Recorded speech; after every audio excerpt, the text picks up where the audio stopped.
नमस्कार विद्यार्थियों, आपके पिछले वीडियो से आप समझ गए कि फसल की पैदावार में सुधार के लिए अनुकूल जलवायु परिस्थितियां क्या हैं। खेती में शामिल विभिन्न प्रथाएं और अनेक फायदे फसल की उपज में सुधार को प्रभावित करने वाले विभिन्न कारक क्या हैं। बिंदु वापस आ गई है। पिछले वीडियोस को देखने के बाद आप सभी ने फसल की विविधता में सुधार करने के अपने प्रयास जारी रखे होंगे और ऐसा करने में सफल रहे होंगे, है ना? अब आपको यह सीख की ज़रूरत है कि उत्पादित फसल का प्रबंधन कैसे करें।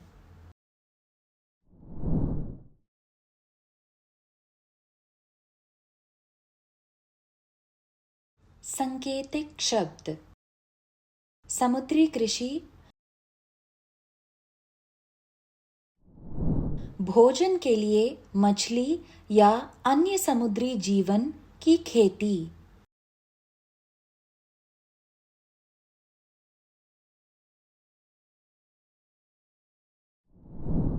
खारे जल संसाधन, यहाँ समुद्री जल और ताज़ा पानी एक साथ मिलते हैं, जैसे मुहाना और लैगून भी महत्वपूर्ण मछली भंडार हैं।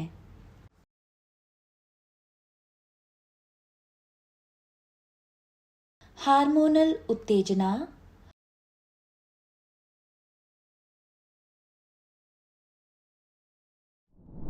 वे गतिविधियां जो मछली केशिकाओं की परिपक्वता की ओर ले जाती हैं।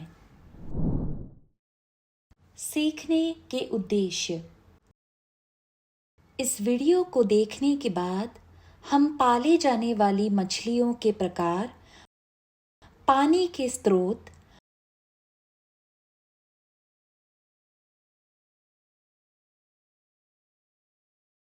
मारी जुताई, अंतर्देशीय मत्स्य पालन,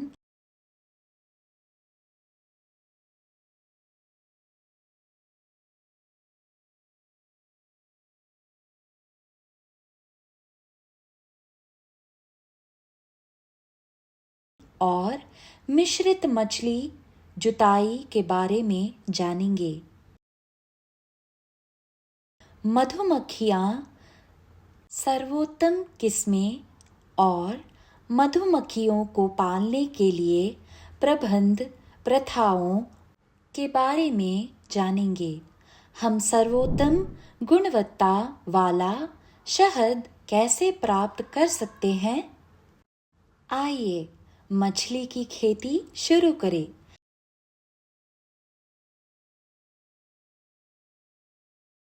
सबसे पहले जानें मछली को पाले क्यों।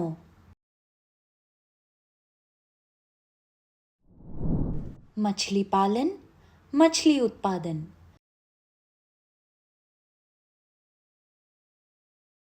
मछली हमारे भोजन के लिए पशु प्रोटीन का एक सस्ता स्रोत है। मछली के प्रकार पाले जा सकते हैं: पंख वाली सच्ची मछली, शंख मछली, झींगा और मोलस्क। मोलस्क, पहला कदम चुनें। मछली पकड़ने के प्रकार: कैप्चर फिशिंग,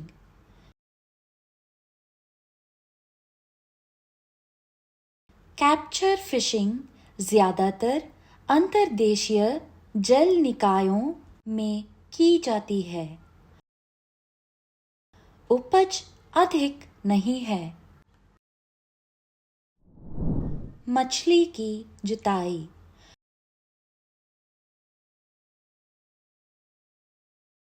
मछली पालना कभी-कभी चावल की फसल के साथ मिलकर किया जाता है ताकि मछली को धान के खेत में पानी में उगाया जा सके।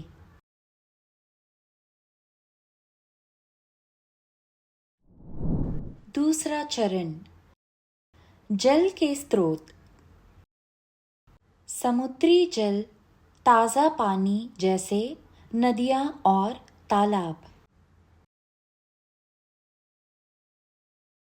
समुद्री मत्स्य पालन, समुद्री जल।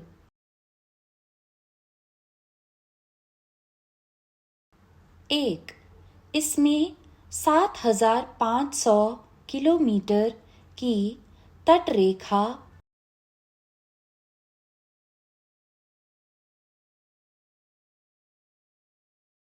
और उससे परे गहरे समुद्र शामिल हैं। तटरेखा, गहरे समुद्र 1 और 2 के चित्र। ताज़े पानी की नदियाँ, मछली पकड़ने के जाल का उपयोग करके मछलियाँ पकड़ना।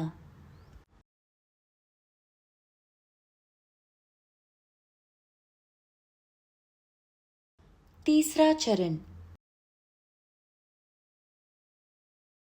मछली पकड़ने वाली नौकाओं से मछली पकड़ने के जाल द्वारा पकड़ी गई मछली उपग्रहों और इको साउंडर्स का उपयोग करके खुले समुद्र में मछली के बड़े समूहों का पता लगाकर उच्च उपज देती हैं। अंतर्देशीय मत्स्य पालन, ताज़े जल संसाधन, नहरें, तालाब, जलाशय और नदियाँ।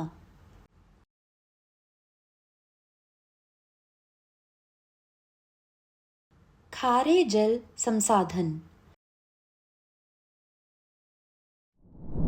जहाँ समुद्री जल और ताज़ा पानी एक साथ मिलते हैं,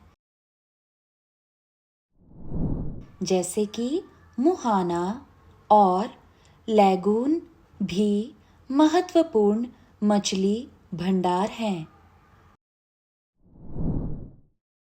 धान की खेती के साथ साथ मछली पालन भी किया जाता है,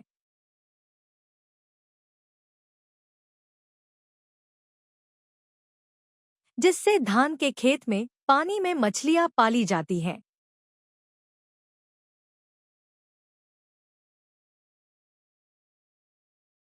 मिश्रित मछली पालन प्रणालियों में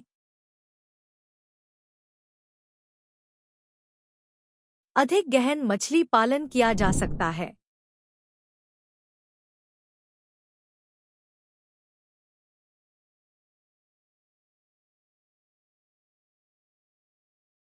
ऐसी प्रणालियों में स्थानीय और आयातित दोनों प्रकार की मछलियों का उपयोग किया जाता है।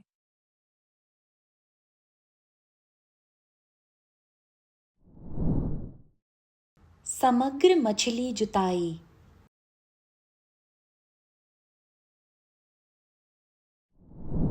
ऐसी प्रणाली में एक ही मछली तालाब में 5 या 6 मछली प्रजातियों के संयोजन का उपयोग किया जाता है। इन प्रजातियों का चयन इसलिए किया जाता है ताकि वे भोजन के लिए प्रतिस्पर्धा ना करें। 3, इनमें अलग अलग तरह की खान पान की आदतें होती हैं। परिणाम स्वरूप तालाब के सभी भागों में उपलब्ध भोजन का उपयोग किया जाता है। चुंगी केटलास सतही फीडर है। रोहुस तालाब के मध्य क्षेत्र में भोजन करते हैं। मृगलिस और कॉमन कॉर्पस, बॉटम फीडर और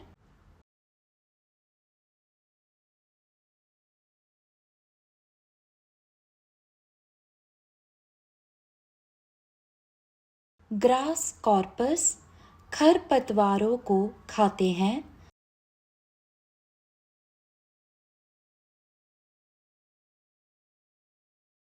साथ में ये प्रजातियां एक दूसरे से प्रतिस्पर्धा किए बिना तालाब के सभी भोजन का उपयोग कर सकती हैं। इससे तालाब से मछली की पैदावार बढ़ जाती है। समग्र मछली पालन की समस्याएं।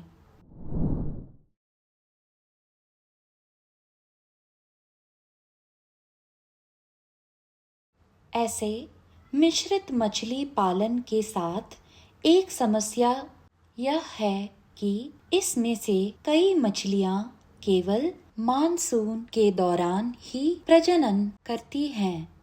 भले ही मछली का बीज जंगल से एकत्रित किया गया हो, इसे अन्य प्रजातियों के बीज के साथ भी मिलाया जा सकता है। अतः मछली पालन में एक बड़ी समस्या अच्छी गुणवत्ता वाले बीज की उपलब्धता की भी है। इस समस्या को दूर करने के लिए अब हार्मोनल उत्तेजना का उपयोग करके इन मछलियों को तालाबों में प्रजनन करवाने के तरीकों पर काम किया गया है। इससे वांछित मात्रा में शुद्ध मछली बीज की आपूर्ति सुनिश्चित हुई है। मधुमक्खी पालन। हमें मधुमक्खियां क्यों पालनी चाहिए? हमें शहद के लिए मधुमक्खियों को पालने की ज़रूरत है, जो विटामिन और खनिजों से भरपूर है और साथ ही मधुमक्खी का छत्ता मोम का एक स्रोत है, जिसका उपयोग विभिन्न औषधीय तैयारी में किया जाता है। शहद का व्यापक रूप से उपयोग किया जाता है। यह कृषि पद्धतियों में से एक है। यह एक अतिरिक्त आय उत्पन्न करने वाली गतिविधि हो सकती है। मधुमक्खी पालन एक कम निवेश वाला व्यवसाय है। हम क्यों ना शुरू करें? क्या हम शुरू करें? हाँ। सबसे पहले अच्छी किस्मों का चयन करें। व्यावसायिक शहद उत्पन्न के लिए उपयोग की जाने वाली स्थानीय मधुमक्खी की किस्में हैं। एपिस सेराना इंडिका भारतीय मधुमक्खी,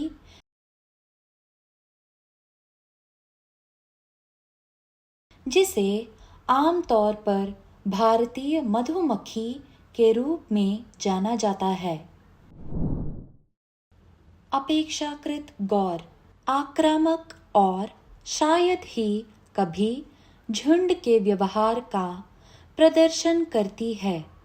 झुंड एक ऐसी क्रिया है जिसमें बड़ी संख्या में व्यक्ति एक समन्वित गति में संगठित होते हैं।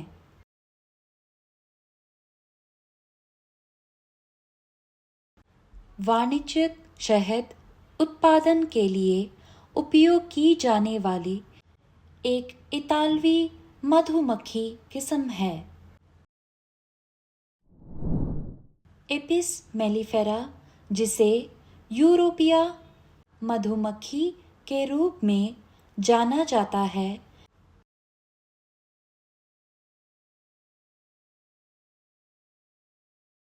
शहद की उपज बढ़ाने के लिए भी लाई गई है। हमें इटालियन मधुमक्खी किस्म का चयन क्यों करना चाहिए? यह आमतौर पर व्यावसायिक शहद उत्पादन के लिए उपयोग की जाने वाली किस्म है। इटालियन मधुमक्खियों की शहद संग्रह क्षमता अधिक होती है।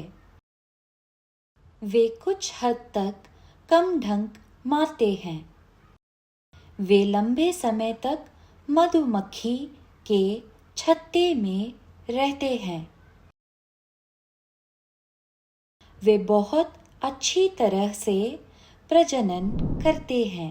वाणिज्यिक शहद उत्पादन के लिए एक मधुमक्खी फार्म या मधुमक्खी पालन गृह स्थापित किए जाते हैं। शहद का मूल्य या गुणवत्ता चारागाह या मधुमक्खियों के लिए अमृत और पराग संग्रह के लिए उपलब्ध फूलों पर निर्भर करती है।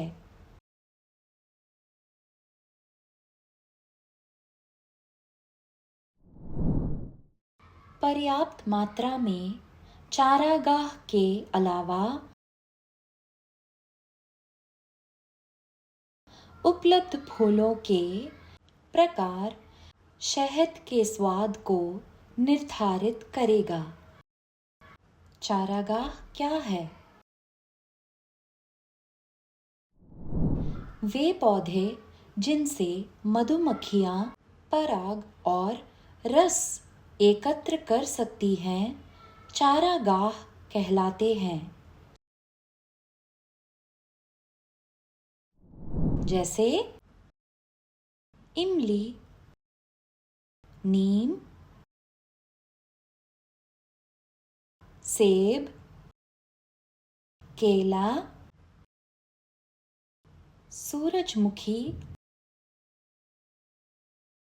और विशेष रूप से सभी फूल वाले पौधे। वाह, बहुत रोचक! क्यों विद्यार्थियों, क्या आप सभी अब इस कम निवेश वाले व्यवसाय को शुरू करने के लिए तैयार हैं? आपके घर पर आइए, अपने घर के पीछे के आंगन में एक बड़ा पेड़ चुनें, जहां पास में कम से कम कुछ फूल वाले पौधे हों। उस पर एक कृत्रिम मधुमक्खी का छत्ता लगाएं। सर्वोत्तम किस्म की मधुमक्खियां खरीदें और उन्हें मधुमक्खी के छत्ते में रखें। बस इतना ही। छोटा निवेश, बड़ा फायदा। विद्यार्थियों, ध्यान से सुनो। सबसे महत्वपूर्ण बात जो आपके शिक्षक सुझाने जा रहे हैं,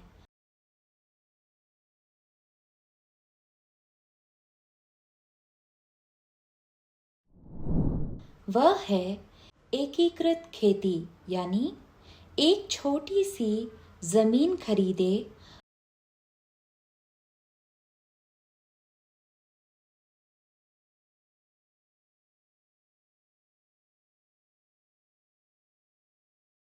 अपनी सुविधा के अनुसार एक छोटा सा घर बनाएं, फिर कोई एक फसल उगाएं।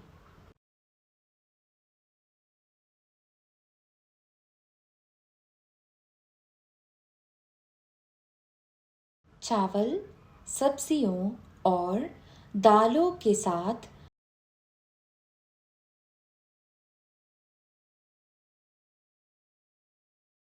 2 से 3 मुर्गियां प्राप्त करें और समग्र मछली पालन के लिए एक कोने में एक छोटे तालाब का निर्माण करें।